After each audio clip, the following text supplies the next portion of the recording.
सोलापूर जिल्ह्याच्या सीमावर्ती गावांपैकी एक गाव अशी ख्याती असलेल्या दक्षिण सोलापूर तालुक्यातील कासेगाव ग्रामपंचायतीच्या उपसरपंचपदी माजी सैनिक तथा ग्रामपंचायत सदस्य शहाजान म हनीफ शेख यांची शुक्रवारी कासेगाव उपसरपंचपदी निवड झाली।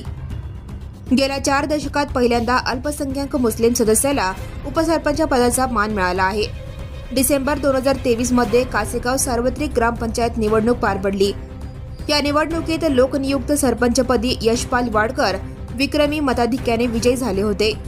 उर्वरित सदस्यापैकी उपसरपंच पदाची माळ ज्ञानेश्वर रोकडे यांच्या गळ्यात पडली होती।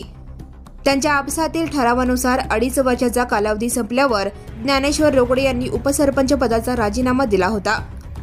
उपसरपंच पदाच्या रिक्त जागी उपसरपंच पदाच्या निवडीसाठी ग्रामपंचायत कार्यालयात ग्रामपंचायत सदस्यांची बैठक बोलवण्यात आली होती। या बैठकीस ग्रामविस्तार अधिकारी SR कलाल यांचीही उपस्थिती होती।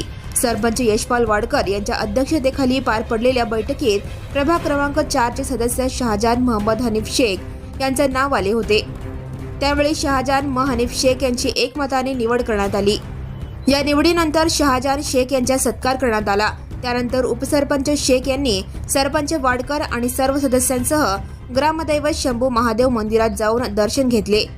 यावेळी माजी सरपंच तथा ज्येष्ठ नागरिक नेताजी पाटील, माजी उपसरपंच ज्ञानेश्वर रोकडे, ग्रामपंचायत सदस्य संभाजी चौगुले, भरत जाधव, नारायण जाधव, सुरेखा रामहरी चौगुले, कल्पना श्रीकांत राऊत, संगीता मच्छिंद्र गायकवाड, अनिता सुरेश हेडे, सोनाली केतन पाटुळे, सोनाली सत्यपाल वाडकर तसेच राजाराम पाटुळे, रघुनाथ चौगुले गायकवाड, ग्रामपंचायत माजी सदस्य भाऊराव जाधव, माजी सैनिक मौला शेख, तुकाराम माने, महात्मा गांधी ग्राम तंटामुक्ती समिती अध्यक्ष संजय पवार आणि बालाजी चौगुले उपस्थित होते।